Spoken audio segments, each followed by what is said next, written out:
الحمد لله رب العالمين وبه نستعين والصلاة والسلام على نبينا محمد وعلى آله وصحبه ومن تبعهم بإحسان إلى يوم الدين أما بعد.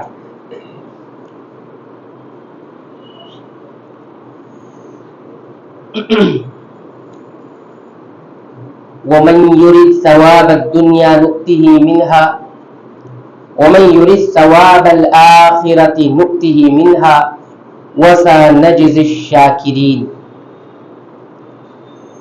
اور جو دنیا کا ثواب چاہتا ہے ہم اسے دنیا میں سے عطا کر دیتے ہیں، اور جو آخرت کا ثواب چاہتا ہے ہم آخرت سے اسے عطا کرتے ہیں، اور عنقریب ہم شکر گزاروں کو بدلہ دیں گے. سورہ آل عمران آیت نمبر 145 کا آخری حصہ تلاوت کیا گیا اور اس کا ترجمہ آپ حضرات کی خدمت میں رکھا گیا. سب سے پہلی بات اس آیت کریمہ میں یہ بیان کی جا رہی ہے شرط لگا کر کہ جو دنیا کا ثواب چاہتا ہے اسے دنیا دیا جاتا ہے، جو آخرت چاہتا ہے، آخرت کا ثواب کا طالب ہوتا ہے تو آخرت بھی اسے عطا کی جاتی ہے. تو شرط لگا کر یہ بتایا کہ جو چاہے گا وہی ملے گا، نیت جیسی ہوگی اس کے حساب سے بدلہ اور جزا ہوگا. پہلی بات تو یہ ہوگی. دوسری بات آیت کریمہ میں یہ بات ہے کہ جو دنیا کا ثواب چاہتا ہے، معنی یہ ہے کہ دنیا کا فائدہ، دنیا کی جزا اور دنیا کی خوبصورتی، تین بات اس کے اندر ہے. دنیا کا فائدہ، دنیا کا بدلہ اور دنیا کی رونق چمک دمک. یہ اگر دنیا میں چاہتا ہے کہ دنیا سے مجھے مل جائے تو اللہ رب العالمین وہ دے دیتے ہیں، وہ عطا کر دیتے ہیں. لیکن یاد رہے پورا عطا نہیں ہوتی، پوری دنیا عطا نہیں کی دی جائے گی، پوری دنیا نہیں دے دی جائے گی، کیونکہ رب نے کیا فرمایا؟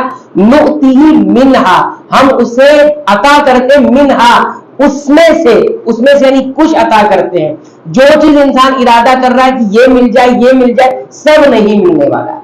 ایسے ہی آخرت بھی ہے کہ آخرت میں انسان کوئی چاہتا ہے تو آخرت بھی مکمل نہیں ملنے والا. آخرت کی کیونکہ درجات ہے، جیسے درجے کا تمہاری چاہت ہوگی، جیسے درجے کا تمہارا عمل ہوگا، ویسے ہی درجے کی آخرت کا بھی ثواب ملنے والا ہے. اور یاد رکھیں انسان بہت ساری چیزیں چاہتا ہے دنیا سے، لیکن کیا اسے سب کچھ حاصل ہوتا ہے؟ نہیں حاصل. تو اللہ نے فرمایا کہ ہم دیتے ہی اتنا جتنا وہ چاہتا ہے، اور ضروری نہیں جتنا وہ چاہتا ہے وہی ملتا ہے، جو جتنا ہم چاہتے ہیں وہ ملے گا. چاہت اس کی پہلے پیدا ہوئی، لیکن دینے کے وقت کیا ہے اس کی چاہت کے مطابق نہیں ملتا ہے، جتنی کوشش ہوتی ہے اتنا ملتا ہے. دیکھیے بس اوقات ہم میں سے کچھ لوگ ایسے ہوتے ہیں دنیا دار، ہم کو بنگلے مل جائے، محل مل جائے، ہمیں بہت سارا مال ملے، بہت ساری آسائش آرام کے سامان مل جائے، بڑی بڑی گاڑیاں مل جائے، یہ بہت ساری چیزیں عام طور سے چاہت ہوتی ہے انسان کی. تو یہ جو کچھ بھی انسان چاہتا ہے اسے مل جاتا ہے، لیکن یہ صرف چاہت سے نہیں ملتا. انسان نے خواہش کی، ایک چاہت کی یہ سب مل جائے مجھے، مل جاتا ہے؟ نہیں ملتا، کیونکہ چاہت کے لیے ضروری ہے کوشش، اور بغیر چاہت کے کوشش نہیں، اور کوشش کے بغیر چاہت بھی نہیں. ایک آدمی کو کسی چیز کی چاہت ہے، ظاہر سی بات ہے اس کے لیے کوشش کرے گا. یہ دنیا کا قانون ہے کہ انسان چاہتا ہے اسے مل جاتا ہے؟ نہیں، کوشش کرتا ہے، اور جب کوشش کرتا ہے تو جیسی کوشش ہوتی ہے ویسے حساب سے اس کو ملتا بھی ہے. جب کوشش کرتا ہے تو اللہ رب العالمین اس کے لیے اسباب پیدا کرتے ہیں. جو دنیا کی چاہت کرتا ہے تو اس کے اسباب اس کے لیے آسان ہوتے چلے جاتے ہیں اور دنیا ملتی چلی جاتی ہے. آج دیکھیے بہت سارے انسان بہت محنت کر رہے ہیں، اسباب ہی نہیں پیدا ہو رہے ان کی، کہ اللہ تعالیٰ اسباب پیدا ہی نہیں کر رہے. اور بہت سارے لوگ ہیں جو کوشش کر رہے ہیں، اللہ ان کے لیے اسباب کھولتے جا رہے ہیں، ملتا جا رہے ہیں. دنیا تھوڑی سی پونجی سے شروع کیے تھے اور کماتے گئے، محنت کرتے گئے، آج الحمدللہ بہت اللہ نے عطا کر رکھا، نواز رکھا ہے. لیکن اتنا یاد رکھیں کہ جو دنیا کی چاہت رکھتا ہے اسے صرف اور صرف دنیا ملتی ہے، اور یہ ضروری بھی نہیں کہ مل جائے. لیکن اگر آخرت کوئی چاہتا ہے تو یہ تو بالکل گارنٹی اور ضمانت والی بات ہے کہ دنیا بھی اور آخرت دونوں ملے. لیکن کبھی کبھی ایسا ہوتا ہے کہ دنیا کی چاہت میں دنیا بھی نہیں ملتی اور آخرت بھی نہیں ملتی ہے. اسی طرح آپ دیکھیں کہ اللہ رب العالمین نے ایک جگہ اس طرح سے اس کو بیان فرمایا, من کان یرید العاجلہ, جو جلدی ملنے والی کی چاہت رکھتا ہے. العاجلہ سے مراد کیا ہے؟ دنیا ہے. دنیا کو جلدی کہا ہے, بہت جلدی ملتی, سامنے نظر آتی ہے اور ہے بہت تھوڑی سی. اور آخرت یہ بعد میں آتی ہے, اس لیے آخرت کہا جاتا ہے. آخر کا مطلب بعد میں آنے والی, دوسرے نمبر پر آنے والی. پہلے سامنے کیا آتی ہے؟ دنیا آتی ہے, اس لیے عاجلہ کہا گیا ہے, جلدی ملنے والی. اور انسان اسی لیے جلد باز بھی ہے.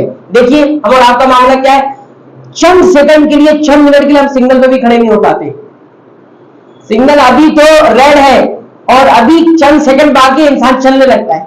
اس کی اجلت دیکھیے, چلنے لگتا ہے اور کبھی کبھی کراس کر جاتا ہے, ابھی سگنل گرین نہیں ہوا. یہ اجلت انسان کے اندر اجلت ہے, اور اسی سے عاجلہ بنایا. عاجلہ دنیا جلدی سے حاصل ہونے والی, بہت جلدی حاصل ہو جاتی ہے. لیکن آخرت کی وقت ہے, اس کو روحانیت کہا جاتا ہے. ہمارے اوپر مادیت غالب آتی ہے تو دنیا کماتے ہیں, روحانیت غالب آتی ہے تو آخرت کماتے ہیں. کیونکہ آخرت, ابھی نماز پڑھ کے جائیں گے, گھر پہ جا کے کیا ثواب وہاں رکھا ہوگا کہ نماز پڑھ کے آئے, عشاء کی سنت سب پڑھ کے آئے, گھر میں وہاں پہنچ گیا, سب نہیں پہنچا وہاں کچھ, نہ گھر میں کہیں پہنچا ہے, نہ کہیں گودام میں رکھ دیا گیا ہے, کچھ نہیں وہاں پر. اس کو بولتے ہیں روحانیت. سب اکٹھا کرے رب العالمین, وہ سب کہاں ذخیرہ ہو رہا ہے؟ آخرت کے لیے ذخیرہ ہو رہا ہے. تو کہنے کا مطلب یہ ہے کہ من کان یرید العاجلہ, جو عاجلہ کو چاہتا ہے, جلد چاہنے والی دنیا کو چاہتا ہے, عجلنا لہ فیہا ما نشاء, تو ہم اسے جلدی دے بھی دیتے ہیں اس کو ما نشاء, لیکن کیا جو ہم چاہتے ہیں. یہ نہیں کہا کہ جو وہ چاہتا ہے, جو وہ چاہتا ہے وہ نہیں دیتے, جو ہم چاہتے ہیں وہ دیتے. اس کے بعد پھر اللہ تعالیٰ کہتے ہیں کہ بہت سارے لوگ ایسے ہیں جو دنیا چاہتے ہیں, اس کے لیے کوشش کرتے ہیں, ہاتھوں کے ذریعے, پیروں کے ذریعے, زبان کے ذریعے, آنکھوں کے ذریعے. آج دیکھیے کمائی کس کس طرح انداز کی ہوتی ہے. لوگ ہاتھوں سے کما رہے ہیں, لوگ پیروں سے بھی کما رہے ہیں, اور اس میں لوگ زبان سے بھی کما رہے ہیں. بولنے کا پیسہ ہے لوگوں کا, بولو اور پیسہ لو. اور اسی طرح آنکھوں سے بھی کما رہے ہیں لوگ. کسی کی آنکھ بڑی خوبصورت ہے تو ماڈلنگ میں چلا گیا ہے, وہاں وہ کما رہا ہے. کچھ فیس سے صرف کما رہے ہیں, صرف فیس. اس کی فیس پر اگر کوئی اسکریچ آ گیا تو پھر اس کی کوئی ویلو نہیں ہے مارکیٹ میں, کوئی ویلو نہیں ہے مارکیٹ میں. تو آنکھوں کے ذریعے اور زبان کے ذریعے لوگ کما رہے ہیں, اور جو کچھ حاصل کرتے ہیں وہ ملتا ہے انہیں. اللہ تعالیٰ نے فرمایا عجلنا لہ فیہا ما نشاء, ہم اسے جلدی دے دیتے جو کچھ ہم چاہتے ہیں. تو وہ جو چاہتا ہے وہ نہیں دیتے, جو ہم چاہتے ہیں وہ دے دیتے. تو انسان جو چاہتا ہے جلدی کرنے والا اس کو بھی ملتا ہے, جس کے لیے جلدی چاہتا ہے وہ بھی مل جاتا ہے. لیکن آگے فرمایا ومن یرید ثواب الآخرۃ نؤتیہ منہا, جو آخرت کا ثواب چاہتا ہے, یہ ہمارا فرض ہے. جو آخرت کا چاہت رکھنے والا ہے. اب سب کے دلوں میں آخرت کی چاہت ہے کہ نہیں ہے؟ سب چاہتے ہیں آخرت میں کامیابی ملے. لیکن کیا رب العالمین نے کامیابی صرف آخرت کی چاہت میں رکھی ہے؟ نہیں رکھی. اللہ تعالیٰ فرماتے ہیں وَأَن لَيْسَ لِلْإِنسَانِ إِلَّا مَا سَعَىٰ, انسان کے لیے وہی ہے جس کی اس نے کوشش کی ہے, صرف چاہت نہیں, کوشش. اسلام یاد رکھیے, اسلام علم اور عمل کا نام ہے. بغیر علم اور عمل کے اسلام ہے ہی نہیں. اگر علم ہے تو عمل بھی ہونا چاہیے, عمل ہے تو علم بھی ہونا چاہیے. جدوجہد, کوشش. اسلام کبھی بھی رحمانیت کی دعوت نہیں دیا, بیٹھ جانے کا نام اسلام نہیں ہے. یہاں فرمایا کہ جو کوشش کرے گا اس کو ملے گا. تو آخرت بھی کوشش کرے گا. آج جنت کی سب کو چاہت ہے, سب کی خواہش ہے جنت مل جائے, لیکن بیٹھے بیٹھے جنت نہیں ملتی, محنت کرنی پڑتی ہے. ہم تو چاہ رہے ہیں جنت مل جائے, لیکن جنت کی کوشش کیا ہے ہماری؟ جنت کی کوشش کسی کے پاس بھی نہیں ہے. صبح اٹھ نہیں سکتے ہم, صبح فجر کی نماز کے لیے ہم اٹھ نہیں سکتے, اور چاہت کیا ہے؟ جنت کی. کسی نے کہا کہ لوگ چاہت یہ کرتے ہیں کہ ہماری موت مدینہ میں آ جائے. کیا موت مدینہ میں ہمیں ملے؟ موت مدینہ میں ملے, اور محلے کی مسجد میں صبح کے وقت جانے کی طاقت ہی نہیں, جانے کی ہمت ہی نہیں ہے. اور موت کہاں چاہتے ہیں؟ مدینہ کی. یہ کون سی چاہت ہے اور یہ کون سی کوشش ہے؟ یہ بھی غور کرنے کی چیز ہے. تو کہنے کا مقصود یہ ہے, اللہ تعالیٰ فرماتے ہیں کہ ہم آخرت دیتے ہیں. آخرت میں درجے ہیں اور اس میں مختلف ہوں گے انسان. ایسا نہیں ہوگا کہ ایک ہی انسان کو آخرت کے تمام درجے عطا کر دیے جائیں گے. اس لیے مفتی ہی منہا ہے کہ آخرت میں صرف کچھ حصہ دیا جاتا ہے, پوری آخرت کسی کو نہیں دی جاتی. لیکن یاد رکھیے, دنیا میں جو ملتا ہے اور آخرت میں جو ملتا ہے, دونوں میں بہت فرق ہے. دنیا میں جو اللہ عطا کرتے ہیں اور آخرت میں جو عطا کریں گے دونوں میں بہت فرق ہے. رب العالمین کیا کہتے ہیں؟ بل تؤثرون الحیات الدنیا، تم اس دنیا کو ترجیح دیتے ہو، پرائرٹی جس کو بولتے ہیں. بل تؤثرون الحیات الدنیا، بلکہ تم تو اس دنیاوی زندگی کو اوپر رکھتے ہو، آخرت کی زندگی پیچھے کرتے ہو. والآخرۃ خیر وابقی، آخرت بہت بہتر ہے اس دنیا سے، وابقی، اور باقی رہنے والی ہے. دنیا ایک تو بہتر نہیں ہے، دوسرا زیادہ دن باقی بھی رہنے والی نہیں ہے. آج کوئی مالدار ہوا، اس کی ایک مثال میں دیتا ہوں. آج کوئی مالدار ہو گیا، مان لو آج کی ڈیٹ کو بھی مالدار ہو گیا. مالدار ہونے کے بعد اب اس کی مالداری کی زندگی شروع ہو رہی ہے. کیا؟ مالداری کی زندگی شروع ہو رہی ہے. تو جیسے ایک دن گزرے گا، مالداری کے دن ایک دن بڑھا یا کم ہوا؟ کم ہوا. اور جب تک زندہ ہے جب تک اس کی یہ کامیابی کا دن ہے، لیکن جیسے ہی اس کی وفات ہوئی، موت ہے، تو کامیابی کے دن تو اتنا ہی رہے نا. اور کم ہوتے جاتے گھٹتے جاتے. لیکن آخرت کی کامیابی کا مطلب کیا ہے؟ بڑھتے ہی جائیں گے. ابد الآباد کی کامیابی ہے. تو کون سی کامیابی لے گا؟ لمیٹڈ والی کی انلمیٹڈ والی؟ آج تو پلان بھی نکلتے ہیں موبائلوں کے، کون سا بھائی؟ انلمیٹڈ پلان دے بھائی. لمیٹڈ والا مطلب مہینے 2 مہینے 4 مہینے والا، انلمیٹڈ والا پلان ہے، لائف ٹائم والا بولتے ہیں. تو دنیا میں انسان ایسا چاہتا ہے. اللہ تعالیٰ فرماتے ہیں ومن اراد الآخرۃ وسعى لها سعيها وهو مؤمن فاولئک کان سعیهم مشکورا، جو آخرت کی چاہت رکھتا ہے، اس کے لیے کوشش کرتا ہے اور مومن بھی ہے، فاولئک کان سعیهم مشکورا، اس کی کوشش کو مشکور کس کو کہتے ہیں؟ تھینکس فل. اس کی کوشش کو قدر کی نگاہوں سے دیکھا جائے گا. یعنی انسان جو کچھ بھی کرتا ہے نا، ایک وقت آئے گا کہ سب اس کی قدر کریں گے. کون قدر کرے گا؟ رب العالمین قدر کریں گے. سب سے بڑے شکور کون ہے؟ اللہ رب العالمین. شکر گزار اللہ رب العالمین بندوں کی کوشش کی شکر گزاری کرتے ہیں. مانا اس کا مطلب یہ نہیں ہے کہ اللہ رب العالمین کی شکر ادا کرتے ہیں، بلکہ اللہ رب العالمین اس کی اس کوشش کا اجر ادا کرتے ہیں، اس سے راضی ہو جاتے ہیں. تو اللہ کا ہماری کوشش سے راضی ہو جانا اتنا بڑا انعام ہے، بہت بڑا انعام ہے. تو یہ آپ سوچیں کہ اللہ رب العالمین کوششوں کو رنگ دیتا ہے، تو کوششیں رنگ لاتی ہے. پھر آخر میں اللہ رب العالمین نے فرمایا وَسَنَجْزِي الشَّاكِرِينَ، ہم شکر گزاروں کو بہترین بدلہ دینے والے نہیں، بدلہ دینے والے ہیں. اب دیکھیے اللہ رب العالمین بدلہ کیسے دیتے. ایک چھوٹی سی مثال دے کے بعد بھی ختم کر دیں. انسان گھر میں بیٹھا ہے، نیت کرتا ہے کہ میں پاک ہو جاؤں، صاف ستھرا ہو جاؤں. اب سب سے پہلے کیا کرتا ہے؟ بہترین طریقے سے وضو کرتا ہے. کیا کرتا ہے؟ بہترین طریقے سے وضو کیا. نہیں وضو کیا، وضو دیکھو 2 قسم کے ہوتے ہیں، ایک جلد بازی والا وضو ہوتا ہے اور ایک اسباغ الوضو ہوتا ہے. نبی کریم صلی اللہ علیہ وسلم نے اسباغ الوضو کا حکم دیا ہے کہ وضو میں مبالغہ ہونا چاہیے. مبالغہ کا مطلب جن اعضاء کو جتنا دھونا اس سے تھوڑا بڑھا کر بڑے اچھے سے دھویا جائے، بلکہ بعض روایتوں میں رگڑ کے دھویا جائے. تو اس طرح کوئی وضو کرتا ہے، اس کو احسان الوضو کہا جاتا ہے. تو جب کوئی وضو کرتا ہے تو وضو کرتے ہی اب دیکھیے کتنا وقت لگا وضو کرنے میں اور کتنی محنت لگی. کیا آپ نے؟ اللہ کے نبی صلی اللہ علیہ وسلم کہتے ہیں اس کے جو گناہ ہوتے ہیں وہ مٹتے جاتے ہیں اس پانی کے آخری قطرات سے. چہروں کے گناہ پانی کے آخری قطرات سے بہ گئے، ہاتھوں کے گناہ ناخن کے آخری قطرات سے جو ہے پانی کے قطرات سے بہ گئے. اتنا ہو گیا. پھر اس نے وضو کے بعد کی دعا پڑھ لی، تشہد پڑھ لی، یعنی گواہی دی اشہد ان لا الہ الا اللہ واشہد ان محمد رسول اللہ. تو کہتے ہیں پھر جب یہ پڑھ لیتا ہے تو اس کے لیے جنت کے 8 دروازے کھول دیے جاتے ہیں جس میں سے چاہے داخل ہو جائے. ارے اتنے سے اوپر اللہ کی شکر گزاری دیکھیے، اللہ کی قدر دیکھیے، کچھ نہیں ہے اس میں، اور 8 دروازے کھل رہے ہیں. اس کیا کہتے ہیں کہ اتنا کرنے کے بعد پھر وہ اپنے گھر سے نکلتا ہے پاک صاف وضو کرنے کے بعد. اب ارادہ اس کا کیا ہے؟ صرف مسجد جانا ہے، دنیا کا کوئی ارادہ نہیں، مسجد جانا ہے. اب وہ نکل جاتا ہے، کوئی چیز کو نہیں نکالی سوائے نماز پڑھنے کے لیے، مسجد جانے کے لیے.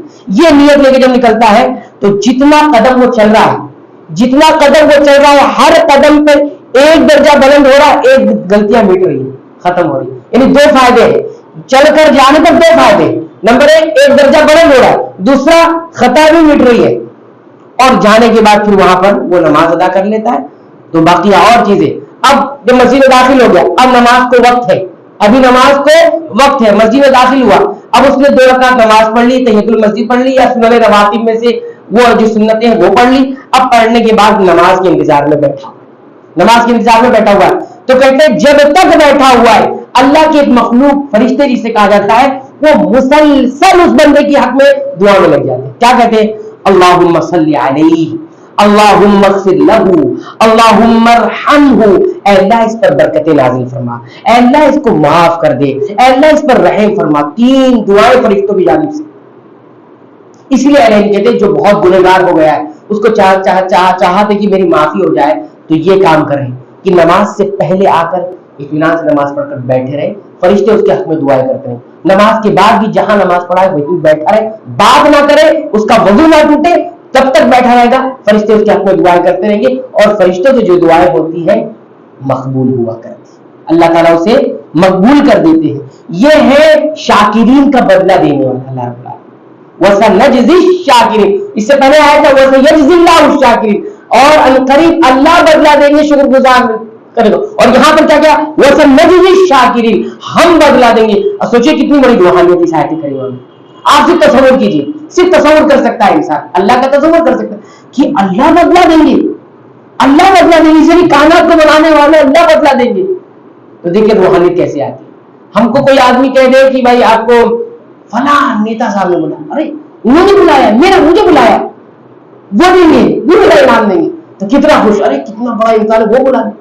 ان سے یہ دنیا سے کیا لینا. وہ اللہ کہہ رہا ہے وَسَنَجْزِي الشَّاكِرِينَ. شکر گزاری اتنی بڑی عبادت ہے جس کے بارے میں اللہ خود کہتا ہے وَسَنَجْزِي الشَّاكِرِينَ، ہم بدلہ دیں گے شکر گزاروں کو. تو یہاں پر آ کر آیت کریمہ جو ہے مکمل ہو جاتی ہے. اس آیت کریمہ سے جو فوائد حاصل ہوتے ہیں وہ انشاءاللہ آئندہ درس میں ذکر کیے جائیں گے. اللہ تعالیٰ سے دعا ہے کہ رب العالمین تو ہمیں قرآن حکیم کی پابندی سے تلاوت کی توفیق عنایت فرما، اس کے معانی اور مفاہیم پر غور و فکر تدبر کرنے کی بھی توفیق عنایت فرما، اس کے مطابق زندگی گزارنے کی توفیق عنایت فرما، اور اس کے مطابق اپنے عقیدے، ایمان اور اعمال کی اصلاح کی توفیق عنایت فرما. آمین. وآخر دعوانا الحمدللہ رب العالمین.